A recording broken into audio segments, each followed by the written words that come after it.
Hey everyone, and welcome back for another deep dive with us. Today we're going to be looking at the Black Hand. Oh, wow. Yeah, Interesting. this Serbian nationalist organization, and we've got John Paul Newman's article Yeah. from the International Encyclopedia of the First World War, just titled "Black Hand." Simple as that. Straightforward. Yeah, and it's a really, really fascinating look, and it Yeah. kind of makes you wonder, like, what if this group hadn't existed? Would we have had World War One? Well, it's interesting you frame it that way because, the Black Hand, I mean, their actions really did have a ripple effect, not just within Serbia, but across Europe. Yeah. I mean, they were a catalyst in many ways. So tell me a little bit, where did they come from? What are their origins? Well, the group, officially, they were called Unification or Death. Intense, right? It was formed in 1911. Unification or death. Yeah, Yeah. that's pretty intense. It was comprised mainly of Serbian army officers, Okay. and the leader, a guy named Dragutin Dmitrievich, but he went by the code name Apis. Apis. Okay. Yeah. So unification or death. I mean, that kind of gives you a sense of their commitment, their ideology, but what exactly were they trying to unify? Well, the name really does capture their ideology. I Yeah. mean, their goal was the unification of all Serbian lands, Okay. and that included territories under Austro-Hungarian rule, Oh, wow. and they were not afraid to use violence to get it. So, I mean, this goal of unification through, any means necessary, did they really think about the consequences? Or did they even care?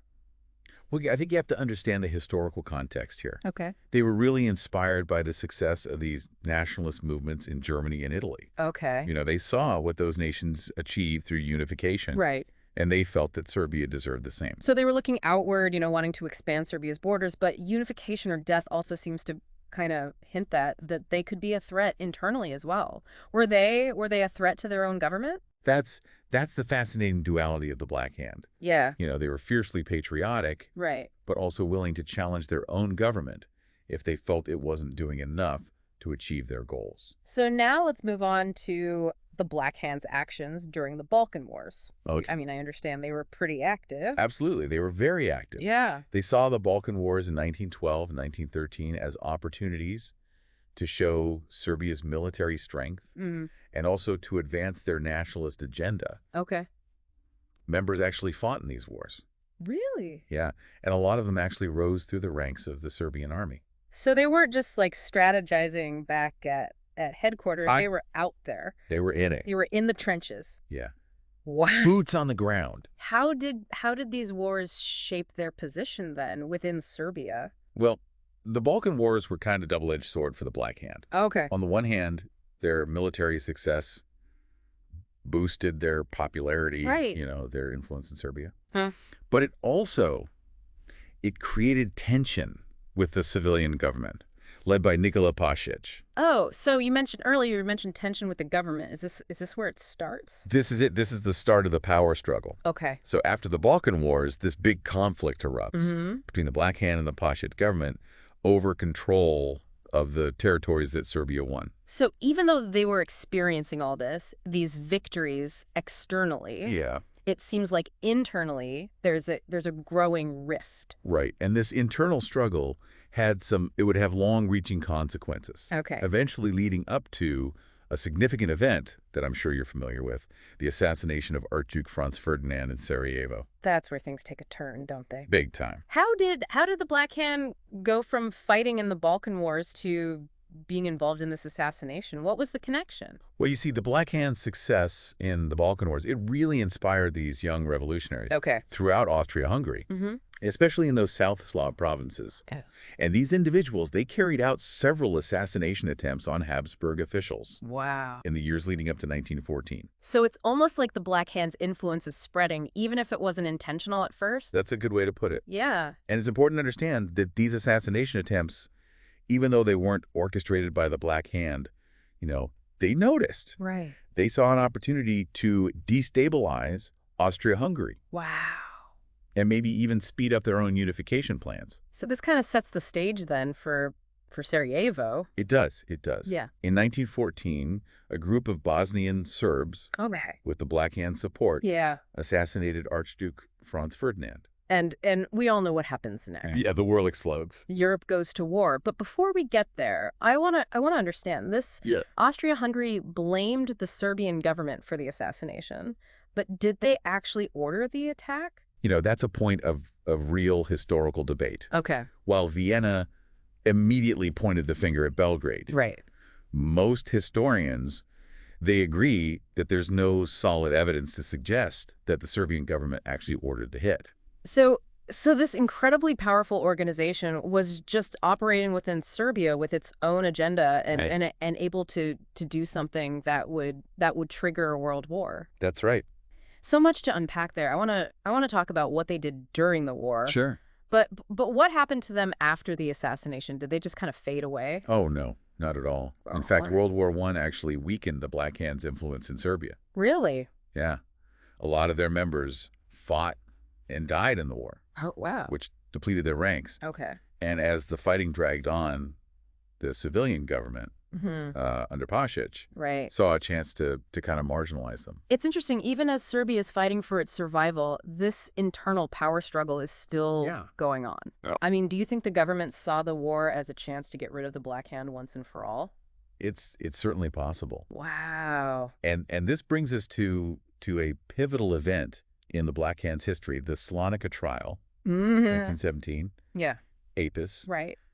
and some other prominent members Mm-hmm.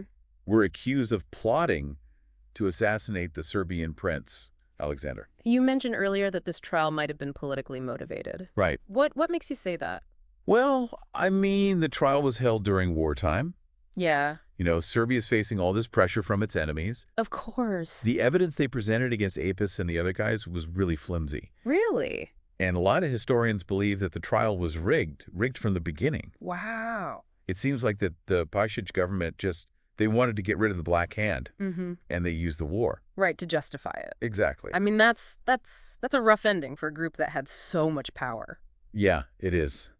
It makes you think about the unintended consequences of their actions, Absolutely. even for themselves. Right. I mean, the Black Hands, their pursuit of Serbian unification Mm-hmm.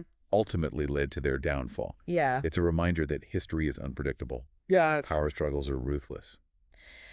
So after the trial, and with their leader gone, Right. what becomes of the Black Hand? Do they just disappear? Well, they definitely didn't just disappear. Okay. Their story, it didn't end there. Yeah.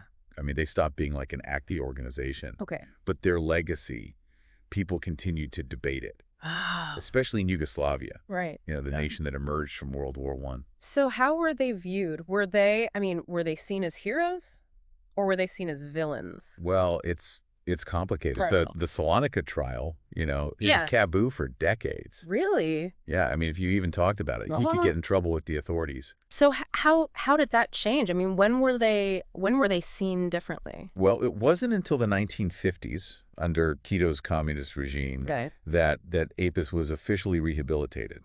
Huh. They made him out to be a Serbian patriot. So it sounds like the Black Hand story it's kind of been rewritten over time Yeah, to fit different agendas it has, absolutely. and political ideologies. It shows how history can be manipulated to fit the needs of the present. Yeah.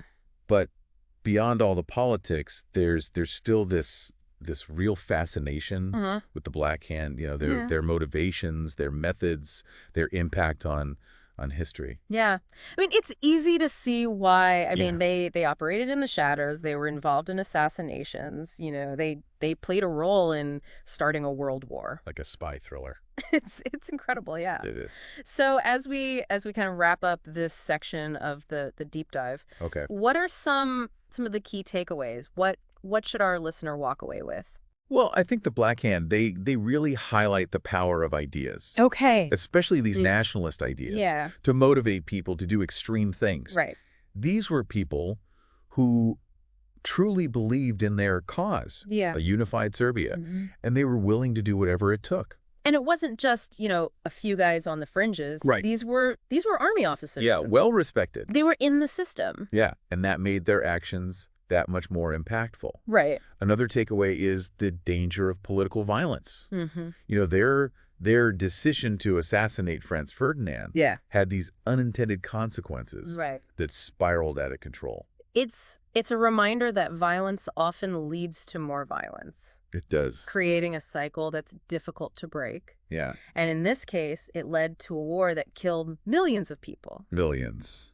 Their story also shows the importance of thinking critically about these historical narratives. I mean, we've talked about how the Black Hand has been portrayed in so many different ways. They have. You know, heroes, villains, patriots, terrorists. I mean, It goes on. yeah, and I think it shows that we have to question what we read, We do. what we hear, consider multiple perspectives. Absolutely. You know, because history it's rarely black and white. No, it's not. It's I got a lot of shades of gray, Yeah. Lots of nuance. and the Black Hand are a perfect example of that.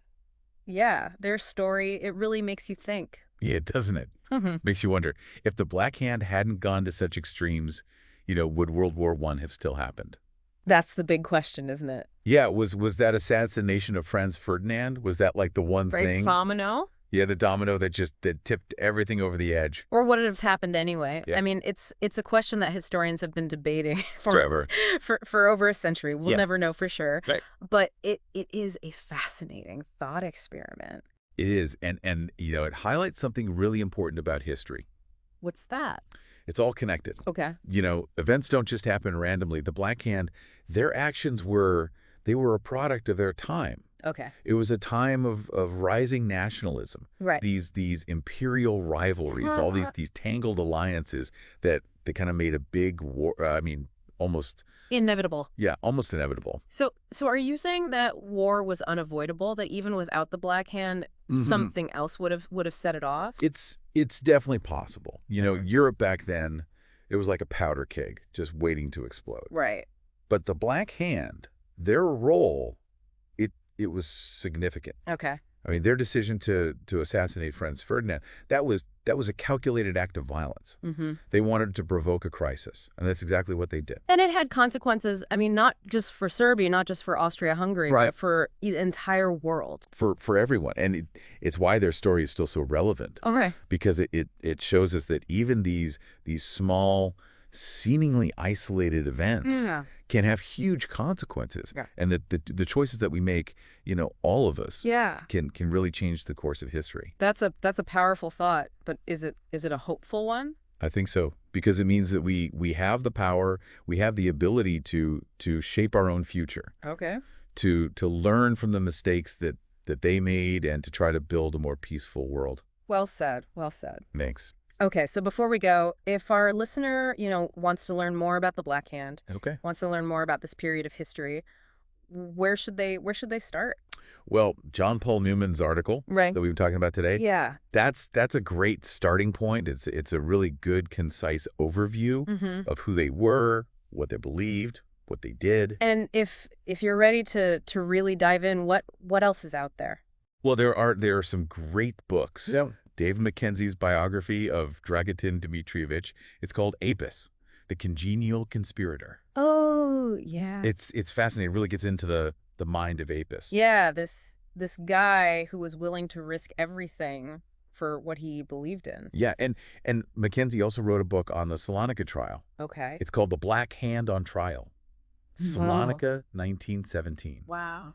It's a detailed account of the trial itself, all the evidence, Mhm. and the politics behind it. It's a fascinating trial, really a turning point. Yeah, I mean, it marked the end of the Black Hand, it did. but it makes you think about justice and power It does. and how history can be manipulated. Yeah, absolutely. And there are even some primary sources out there. Oh, really? Yeah, a few memoirs and letters Okay. written by Black Hand members. Oh, They give you a real glimpse into how they saw the world. it sounds like there's a lot to explore out there. There's so much. Wow. So the Black Hand, their story is really a reminder that history it's never really over. No. It's an ongoing conversation.